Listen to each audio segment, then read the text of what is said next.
Over the past week, the Body Shop has been running a campaign. This campaign is a petition to reform superannuation legislation so that same-sex couples have the same benefits as heterosexual couples. I interviewed Michael Denby, the Ports of Melbourne member for Parliament, and Bronwyn Little. She's from the Body Shop. Here's what they had to say. Can you tell us a little bit about the campaign history? Anthony Albanese and I are new members of Parliament, and we've moved this bill that same-sex couples should have the same rights as all other people. When gay people are trying to endow their superannuation to their partner, the law doesn't allow them to do that at this stage.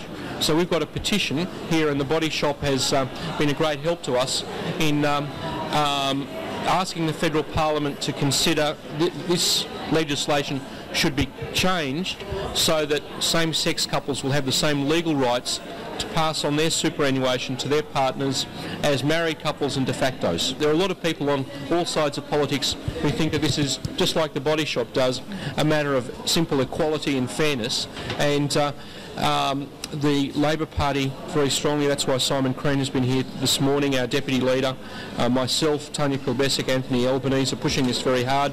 The Greens and the Democrats support it. To be fair, a lot of good Liberals do too, but we want to get Peter Reith and Peter Costello to seriously consider this issue and put it on the agenda so it can be discussed. Bronwyn, I understand that today's campaign is a part of your social and environmental auditing. Can you tell us a little bit about that? Well, it's part of our social and environmental agenda. Just with the auditing, we've just released our social audit, which is called the New Bottom Line, and this is an audit of not only it's not financial, it's really about environmental auditing and social auditing. So campaigns such as this one, or involvement in such as this one that the Body Shop participate in, can be evaluated, and we can actually see at what level, or our performance level, and how well we are doing at assisting the public with this information. Excellent. So how did the Body Shop become involved? Well, Michael's office contacted Barry Thomas, one of our co-directors, some 3 or 4 weeks ago to see if the Body Shop would come on board, raising public awareness and allowing people out there in the public to sign this petition. There's a lot of things that happen that are very important, but there is not a good venue, if you like, to have a lot of customer flow to be able to become involved. And by putting this petition in the Body Shop stores, it allows our customers and the general public to, if they wish, take on this issue, sign the petition and say that they are behind this issue. Excellent. So how many stores will be promoting the petition, and for how long does it run?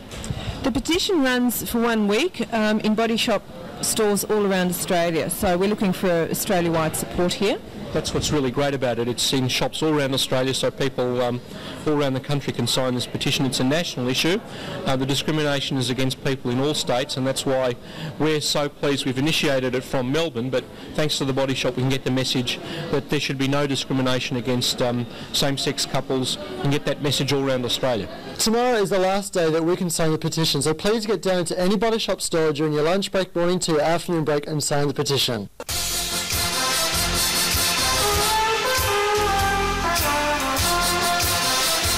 Good evening and welcome to my very favourite windowless watering hole, the Gin Palace.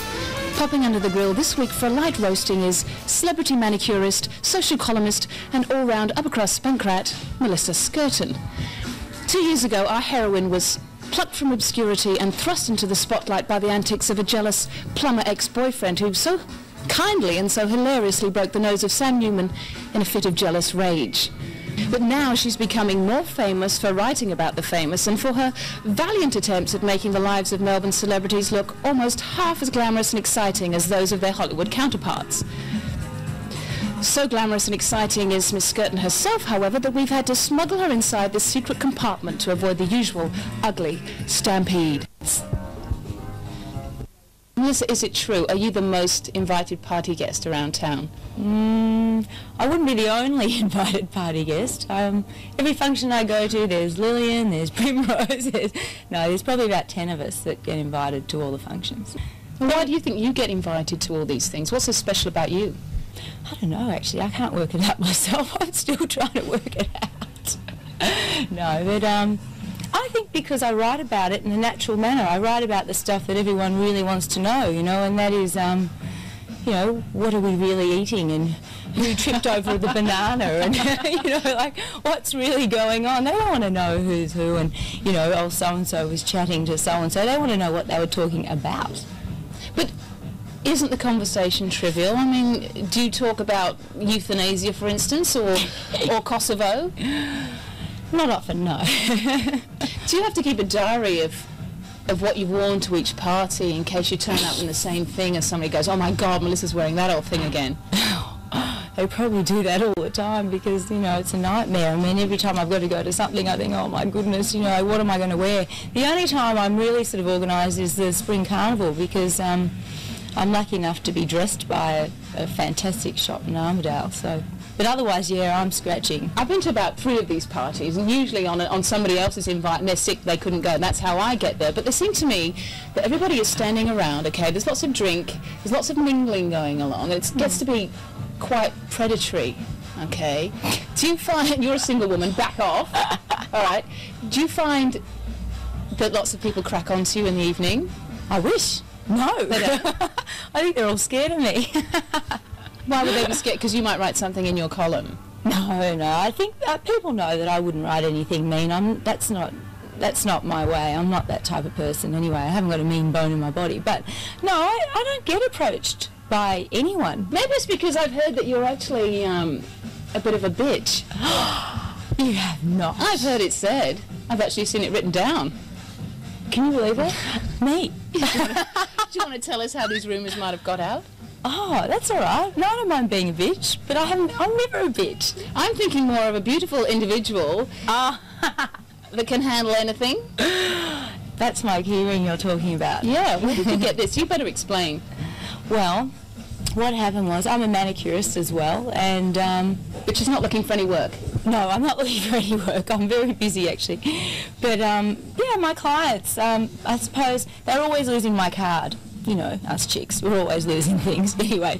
So they're always losing my business card. So I thought, oh, well, why don't I do a key ring? That way, they won't lose it. And also they'll be able to find their keys in their, like, full-on handbag. So I made it bright pink, and I wanted to make it a bit of fun. So should we show them? Yeah, I think you should. I think it's up to you.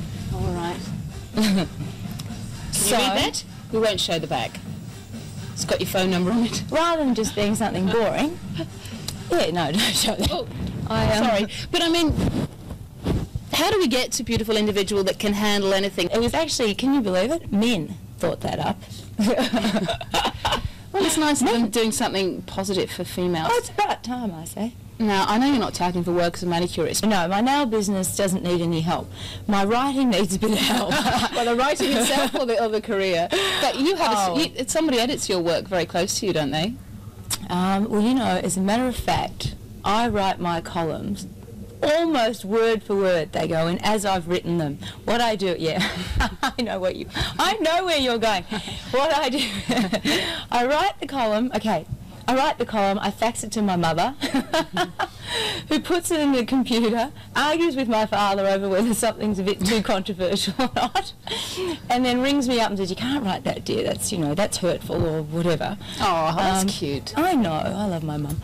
And and then we fax it off to the magazine, and they go in exactly as we've written them, Mum and I. Being in the public eye, as you are, periodically, in bursts, you find that people think that you're there to be commented upon. I mean, there was a lot when the Sam Newman business was happening, and then recently there's been an article about you totally devoted to Melissa in the Age. How do you feel about that? Well, you know, I'm a bit used to people writing about me. Oh, look, you know, I can't form an opinion on that. I mean, I've just got to, that's part of the deal, isn't it? You know, you're in the public eye and people, well, they're going to write whatever they like. So, you know what I say? Yeah, I did it. I did it all. I did everything. It's me. It's all my fault. The whole lot. You don't cry, you don't go home and cry and think, oh, no, not anymore, gosh. Maybe 2 years ago when that happened I did, but no, not anymore, no. No, I'm over that. So, you've actually turned it round though, because several weeks later you got them to got the Age to issue an apology for something that was mentioned in this article. Are we going to mention that? Something that this journalist said, we weren't even giving them publicity of mentioning his name, but mentioned that your nipple was poking out of the cover of a magazine. And pertly too. Pertly, well, it's good, isn't it? If it's going to poke out, it's better be pert. Yeah, well, that's how I knew it wasn't, because it's not quite as pert as I would like it to be. Oh, really? No.